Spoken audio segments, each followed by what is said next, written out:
The sky over the flats had gone the color of a bruise. Not the soft kind. The deep, infected kind. Purple bleeding into black at the edges. The last fingers of sunlight clawing at the horizon like they didn't want to let go. The wind had stopped an hour ago. That was the thing about this country. When the wind stopped, it meant the land was holding its breath. Clara Marsh noticed it. She noticed everything now. A woman traveling alone learned to read the silences the same way other people read words. The wagon listed to the left before she heard the crack. A clean, decisive sound, the kind that doesn't leave room for hope. She pulled the reins hard, the horses snorting and stamping in the sudden stillness, and climbed down into the dust to look. The rear axle, split clean through, the wood pale and raw where it had broken like a bone through skin. She stood there for a moment. Just stood there. The nearest town was 11 miles back.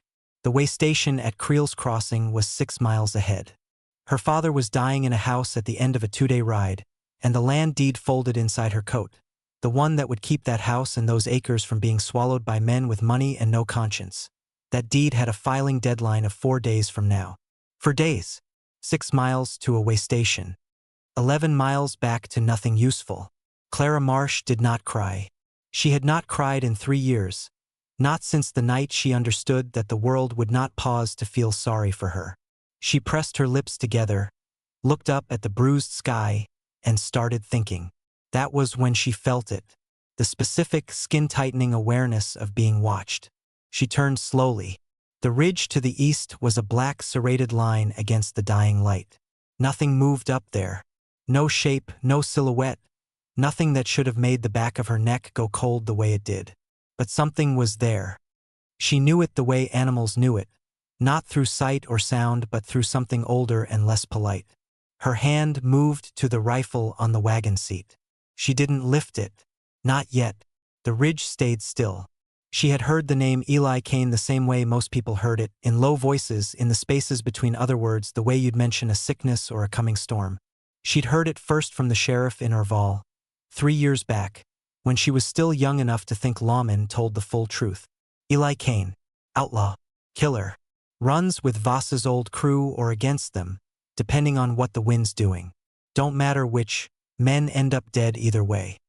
She'd heard it again at the trading post 2 days ago, from a leathery woman with careful eyes who'd looked at Clara's traveling clothes and single rifle and said, without warmth, "You're riding through Kane country. Sleep light." Clara had nodded and moved on. She had a father to reach and a deed to file. Fear was a luxury she couldn't afford the freight on. So when the figure came down off the ridge, slow, unhurried, a dark shape resolving itself out of the dusk like a piece of the landscape deciding to walk, she had the rifle up before he'd covered half the distance. "That's far enough," she said. Her voice came out steadier than she felt. "Good." He stopped. He was tall, lean in the way that came from years of not having enough rather than years of discipline. Dark coat worn at the elbows, a hat pulled low. He held both hands slightly away from his sides, not raised exactly but visible. A deliberate gesture. "I know how this looks. Your axle's gone," he said. "I know what my axle is. Creel's Crossing has a smithy." A pause. 6 miles. "I can count." Something moved at the corner of his mouth. Not quite a smile. "You need a horse." "What I need," Clara said carefully, "is for you to tell me who you are and why you were watching me from that ridge." The pause that followed was exactly 1 beat too long. "Eli Kane," he said. She kept the rifle up. Her heart did something complicated and she ignored it. "The outlaw. That's what they call me. What do you call yourself?" He looked at her for a moment. Something passed behind his eyes, there and gone, like a cloud shadow crossing open ground. "Late," he said quietly. "Usually." He didn't move toward her, didn't reach for the horse's lead, didn't gesture at the wagon, didn't do any of the things a threatening man would do. He just stood there in the thickening dark, hands visible, waiting, as if he had nowhere else to be and no preference about how this ended. Clara lowered the rifle 2 inches. It wasn't trust. It was arithmetic. She was alone, her wagon was broken, night was coming, and the man in front of her had announced himself when he didn't have to. You have a spare horse? She asked. I have a horse, he said. It's not spare. Then how? You'll ride. I'll lead. She looked at him for a long moment. The darkness was coming in fast now, filling the hollows of the land, swallowing the scrub brush and the rocks and the long empty distance in every direction. She thought about her father. She thought about the deed. She thought about 4 days. She climbed back onto the wagon to gather what she needed. They rode through the night and he barely spoke. That was the thing she noticed first. Not his silence exactly, but the quality of it. Most silent men were silent because they were closed, locked up, dangerous in the way of things under pressure. Eli Kane was silent the way old land was silent. Not empty, just settled, like there was nothing he needed to prove to the dark. She rode his horse. He walked alongside, one hand loose on the lead rope, his boots finding their way through the scrub and stones without him seeming to look down. She'd offered to walk and he'd looked at her like she'd said something in a foreign language and simply shaken his head. After the first mile, she started to look at him differently. Not softly, she wasn't built for soft, but carefully. The way you looked at a map you'd been handed by someone you weren't sure you trusted, searching for the places where the lines didn't quite add up. Where are you headed? She asked. Nowhere pressing. That's not an answer. No, he agreed. He didn't elaborate. Another half-mile of stones and dry grass and the first cold stars. I'm trying to reach my father, she said. She didn't know why she told him. Perhaps because the darkness made it easier. Perhaps because something in his silence felt, strangely, like the right kind of container for difficult words. He's sick. Dying, they think.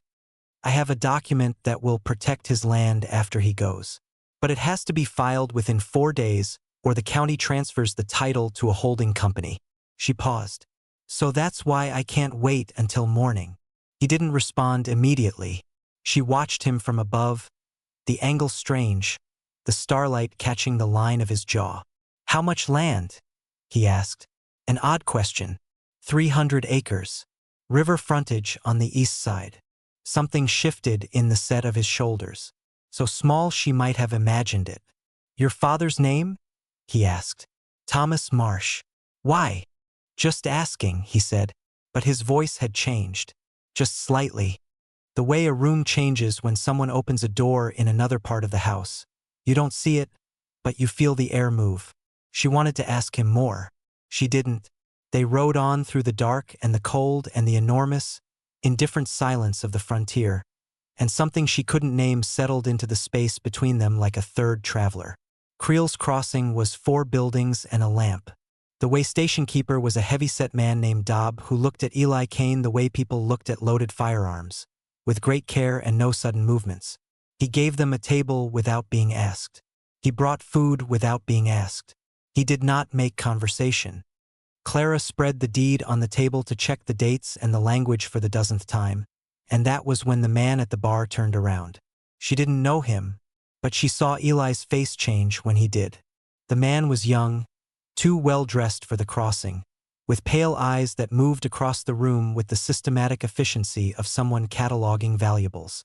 His gaze landed on the deed, stayed there a half-second too long. Then he looked at Eli. Kane, he said, conversational, like they were old friends, like there was absolutely nothing behind it. Rennie, Eli said, flat. Funny place to find you. The young man smiled with everything but his eyes. Mr. Voss has been wondering. I'll bet he has. The marshland. Rennie's eyes moved to Clara, then back. Didn't know you had an interest. I don't, Eli said. I'm passing through. Clara looked between them. The air in the room had changed entirely, pressurized the way it got before lightning. She folded the deed slowly and put it back inside her coat. She didn't know what was happening, but she knew the name that had just been said. Voss. Harlan Voss. She knew that name. Everybody in 3 counties knew that name. He was the holding company. He was the money. He was the reason her father's deed had needed to be hidden in a flour tin for 11 months. The reason Clara had ridden out alone instead of hiring help. Because hired help in this territory had a way of reporting to Voss before they reported to you. She looked at Eli Kane. He was not looking at her. He was looking at Rennie with an expression she couldn't read, carefully blank, like a card player who'd been dealt something important and hadn't decided yet what to do about it. His right hand rested on the table, and for the first time she saw his wrist clearly in the lamplight. A scar there, thick, deliberate, the kind that didn't come from accidents. The kind that came from something that had been decided. "You should sleep," Eli said quietly. He was talking to her. "I'll keep watch. We leave before light." She wanted to ask. She wanted to demand the full accounting right there in the yellow lamplight with Dob pretending to wipe glasses and Rennie smiling his not smile by the bar. Instead, she looked at Eli Kane's face. At the set of it. At whatever was happening behind his eyes that he was working very hard to keep from reaching his expression. She went to the back room. She did not sleep. She heard him leave at some point in the deep of the night. Not for long, 20 minutes, perhaps 30. She lay still and listened to the silence of his absence, and then the soft return of his footsteps and the sound of him settling back into the chair outside her door. In the morning, Rennie was gone. She didn't ask about it. She looked at the empty place at the bar where he'd stood, and then she looked at Eli and he met her eyes once, briefly, and then looked away. They left before sunrise, as he'd said. He'd arranged a second horse overnight. She didn't ask how. The road ahead was faster and easier, the sky was clear, and the deadline was still possible, tight but possible. She should have been relieved. She wasn't, because something had changed in him. The settled quality was still there, but underneath it now was something else. Something taut and deliberate, like a man who had made a decision in the dark and was now simply walking toward what the decision meant. "Tell me about Voss," she said, 2 hours into riding. "No. Tell me about the scar on your wrist." A long pause. The horses moved through the dry morning air. "Old debt," he said finally. "The kind you can't pay off. Only carry." "What kind of debt?" He looked at the horizon for a long moment. When he spoke, his voice was low and even, like something being read from a great distance. "The kind where someone has something you need, and the price they name isn't money." He paused. "And you're young and desperate enough to say yes." She waited. He didn't say more. "Voss has that kind of debt on you," she said. Not a question. He didn't answer, which was an answer. She thought about the way he'd gone still when she'd told him about her father's land. She thought about Rennie's face when he'd seen them together. She thought about the deed and the deadline and a dying man in a house 2 days away. And she thought about the particular quality of the silence Eli Kane carried, and something cold moved through her chest. "Eli," she said his name for the first time. Felt strange in her mouth. Significant. "What does helping me cost you?" He didn't look at her. "You focus on the road," he said quietly. "Keep moving. Don't stop until you've filed that deed and sat with your father and done every single thing you came out here to do." "That's not an answer." "Clara." Her name in his mouth was like something careful being set down gently.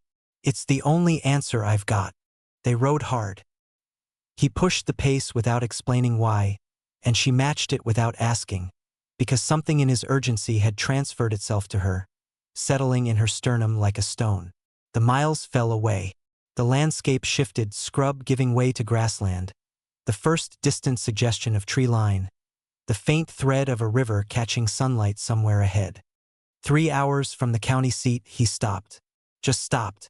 On a rise above a shallow creek crossing, the road bending south ahead of them. She pulled up beside him. He was looking back the way they'd come. She looked too. The road behind them was empty. Just dust and distance and the pale shimmer of midday heat. "What is it?" "Riders," he said. "Behind us. Not close yet." She couldn't see them. "How many?" "4. A pause. "Maybe 5. She felt the cold stone in her chest sink lower. "Voss's men." "Yes." She looked at him. He was still looking back down the road, and his face was, she didn't have a word for it, resolved. The way a man looked when he had done his figuring and arrived at a number he didn't like but could live with. "You knew they'd come," she said. "I thought they might. Because of what you did last night. With Rennie." He didn't deny it. "Eli, what did you do?" "I made sure he couldn't send word ahead. A beat. Bought you time." And in doing that you broke the terms. Yes. He finally looked at her. Straight at her, nothing hidden in it for once, and what she saw there hit her somewhere behind the ribs. Not fear. Something older than fear. Voss gave me my freedom 3 years ago, in exchange for a debt I owed. The terms were simple. I walked away from certain things. Certain people. A pause. Certain names. Clara felt it then, the full shape of it, cold and enormous, like standing at the edge of something and finally seeing all the way down. He had a claim on my father's land, she said. He had a claim on the man who owed him a favor. The man who would ensure the marsh deed never got filed. Eli's jaw tightened. That was the arrangement. 3 years ago. Before I knew you existed. Before I knew a damn thing except that I wanted to stop running. And then I showed up. And then you showed up. Silence. The horses moved restlessly. Somewhere behind them, invisible still, 5 men were closing the distance on a road that only went one direction. Go, he said. The road south. 3 hours hard riding. Don't stop. I'm not leaving you here. Clara. I'm not. This is not a discussion. His voice was not hard. That was the thing that broke her. It wasn't hard. It wasn't commanding. It was something unbearably gentle for a man sitting at the end of a road he'd chosen. You have a father who is waiting. You have a deed that is 4 days from saving everything he built. And you have 3 hours of hard riding that you need to start right now. She stared at him. You planned this, she said softly. From the ridge. Before you ever came down. Go, he said. Eli. Go, Clara. She went. She rode like the land was burning behind her. She didn't look back. She couldn't.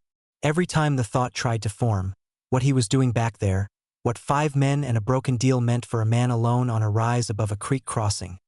She pushed it down and pushed the horse harder and fixed her eyes on the road south. She made it in 2 hours and 40 minutes. The county office was still open. The clerk looked up with the particular expression of a man who'd been about to lock the door and decided in the last second that he wouldn't. And Clara put the deed on his desk with both hands and stood there while he read it and stamped it and entered it in the ledger. It was done. She rode to her father's house. He was awake, pale as paper, but awake. His eyes finding hers across the room with something in them that unmade her completely, and for the first time in 3 years she sat down on the floor next to his bed and pressed her face against his hand, and let herself come apart the way she hadn't allowed since she'd taught herself that the world wouldn't wait. He asked how she'd made it. Someone helped me, she said. Who?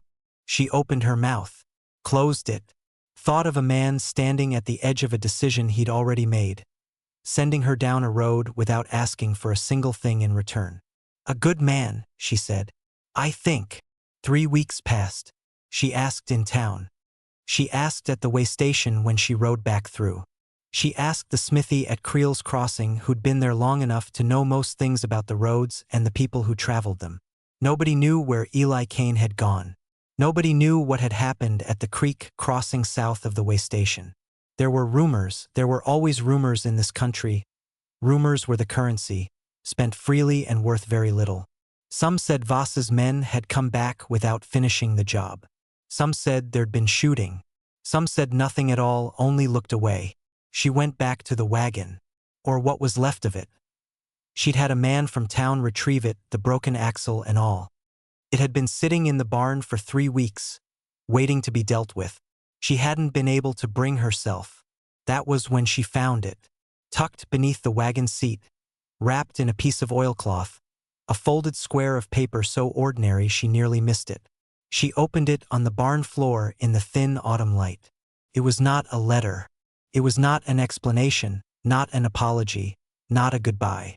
It was a single line in a careful, spare hand. Thomas Marsh. River frontage. East side. 300 acres. Her father's name. His land. Written in a handwriting she recognized from the deed of sale she'd later found in her father's papers. An old deed, years old. The one that had transferred the river frontage to a holding company for 11 months before being contested and returned. Contested by an anonymous party. She sat down on the barn floor. She sat there for a long time. He had known. Before the ridge. before the broken axle and the dark road and the lamplight at Creel's crossing. He had known her father's name, her father's land, the thing she was riding toward. He had known and he had chosen, not because she'd asked, not because she'd offered anything, not because there was a transaction involved. He had come down off that ridge because he'd already decided. It was the neighbor's son who finally told her the full shape of it. He came to the door on a Tuesday morning, hat in hand, looking like a man who'd been carrying something heavy and had finally decided to put it down. He'd heard she'd been asking. He knew some of what there was to know. He'd been at Creel's crossing that night, in the back room she hadn't known about, and he'd heard things. She sat across from him at the kitchen table and listened. Eli Kane had been in debt to Harlan Voss for 6 years. Not a money debt. The other kind, the kind the boy at the bar had meant when he talked about terms. Voss had helped Eli out of something dark and old and unspecified, years before Clara was any part of any story, and the price had been service. Not violence, exactly. Influence. Presence. The understanding that when Voss needed something navigated in a territory where his name was too well known, Eli Kane's name would be used instead. 3 years ago, Voss had offered him a way out. A final arrangement. Simple terms. There was a piece of land he wanted. A sick man who couldn't fight for it. A deed that needed to not reach its filing date. Eli just had to make sure certain people didn't get where they were going. Eli had said yes. He'd taken the papers. He'd taken the freedom. Then he'd found out whose land it was. Thomas Marsh. A man he'd known briefly years earlier in a different part of his life. An honest man. A good one. The neighbor's son didn't know the full story there. Only that when Eli had understood what Voss was asking him to stand aside and allow, he'd gone quiet for a long time, and then he had ridden out to the flats above the road where a wagon was going to break down. He had waited on that ridge until she appeared. He had come down. She sat at the kitchen table after the neighbor's boy had gone, and she looked at the piece of oilcloth on the table and the folded paper with her father's name on it, and she thought about a man standing in the dark outside a way station, trading the last of his freedom for 20 minutes, buying her time. She thought about his face on the rise above the creek crossing, that unbearable gentleness in it. She thought about Go, Clara, and the sound of her own horse's hooves and the road south and not looking back. She stood. She walked out onto the porch. The autumn light was everywhere, clean and particular, touching the grass and the fence posts and the long reach of the river through the eastern trees. 300 acres of it. Her father's land. And on the porch railing, placed there by hands unknown. Sometime in the weeks she'd been asking and riding and sitting on barn floors in the thin light. A hat, dark, worn at the brim, dusted with the particular red clay of the roads west of Creel's crossing. She didn't touch it for a long time. She just stood there in the autumn light, on land that existed because a man she barely knew had spent everything he had left on a choice she hadn't known to be grateful for, and she understood. Fully, finally, in the way that understanding sometimes came only when it was too late to do anything but carry it. That some costs were quiet. That some men paid them anyway. That the most devastating debts were the ones you didn't know you owed until the creditor was already gone. The river moved through the eastern trees. The hat sat on the railing. And Clara Marsh stood in the light of a land she almost lost, saved by a man she almost never knew, and felt the full unbearable weight of everything he had never asked her to know.